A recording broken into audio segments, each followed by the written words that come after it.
တကယ်တော့ဘသူကိုမှကိုတကယ်မပိုင်ပါဘူးဘဝတစ်ခုမှာတွေ့ဆုံကြုံကြရတဲ့သားသမီးဇနီးခင်မွန်းကိုလူတွေကကိုအပိုင်းလို့ထင်နေကြတယ်တကယ်ကဘသူကမှဘသူကိုမှမပိုင်ပါဘူးကိုခန္ဓာကိုယ်တော်ကိုမပိုင်ပါဘူးနော်အကြောင်းတင်တုံလေးမို့ပေါင်းစုံနေကြရတာဖြစ်တယ်အကြောင်းမသိတဲ့တနေ့ခွဲကြရမှာပဲဒါကကိုတယောက်တည်းပဲဖြစ်နေတာလားဆိုတော့မဟုတ်ဘူး30ပုံလုံးဖြစ်နေကြတာကိုတယောက်တည်းမဟုတ်ပါဘူးဒါကတတဝါရီအတွက်ဖြစ်ရိုးဖြစ်စဉ်တစ်ခုမျှသာဖြစ်တယ်သို့တော်လည်းမိသားစုနေပျော်ရွှင်နေတော့စိတ်ကူးရင်ကောင်းနေတော့မှရုတ်တရက်ခွဲရတော့အတော်ခံစားကြရတယ်နော်ဒီတော့သားသမီးဇနီးခင်ပွန်းတွေကိုကိုပိုင်နေကိုဆိုင်နေဆိုတဲ့အထင်အမြင်မှားမှုကိုတတိလေးနဲ့လျှော့ချရမယ်ကိုမထားခဲ့လေသူတို့ကကိုထားခဲ့မှာပဲဒီတဘာဝကိုနားလေလက်ခံနိုင်ရမယ်ကိုတကယ်ပိုင်တာကိုတကယ်ဆိုင်တာက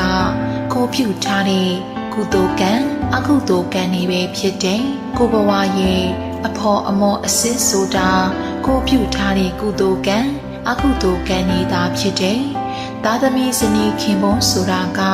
တုတ်တန်ဟိုဘက်အထိလိုက်လို့မရဘူးကိုပြုထားတဲ့ကံတွေကတော့ကိုသွားရာကိုနိဗ္ဗာန်မရမချင်းအရေးလိုလိုက်ပါနေကြမှာဖြစ်တယ်လူဆိုတာအကြောင်းဆုံးလို့ပေါင်းစုံရတဲ့အခါမှာအကောင်းဆုံးပေါင်းစုံခဲ့ကြသလိုအကြောင်းမဆုံးတော့လို့ခွဲကြရတော့မယ်ဆိုရင်လေအကောင်းဆုံးခွဲနိုင်ဖို့လိုတယ်ကိုကသားသမီးဇနီးခင်ပွန်းကိုဆွဲလန်းတမတ်စိတ်နဲ့သိမေဆိုရင်မကောင်းတဲ့ဘုံဘဝကိုလာရောက်ရမယ်ကိုရဲ့ဆွဲလန်းတမတ်စိတ်ကသူတို့ကိုကောင်းကျိုးတစုံတရာပြုနိုင်သလားဆိုတော့မပြုနိုင်ဘူးကိုအတွက်ကောင်းကျိုးပြုသလားဆိုတော့လေမပြုပါဘူးနှစ်ဖက်ရှုံးစီနေနော်ဒါကြောင့်နှစ်ဖက်ရှုံးမရှုံးရအောင်ဒီအချိန်ကစလို့မိသားစုကိုငါတကယ်မပိုင်ငါတကယ်မဆိုင်ဘူးလို့နားလေလက်ခံပါဒီအချိန်လေးက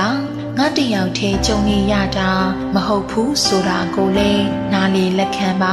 မိသားစုကိုချစ်သလိုငါကိုငါလေးချစ်မှတော်မယ်လို့တွေးပြီးဒါနာသီလဘာဝနာအမှုတို့ကိုစွမ်းအားရှိသလောက်ပြုလုပ်အားထုတ်ပါ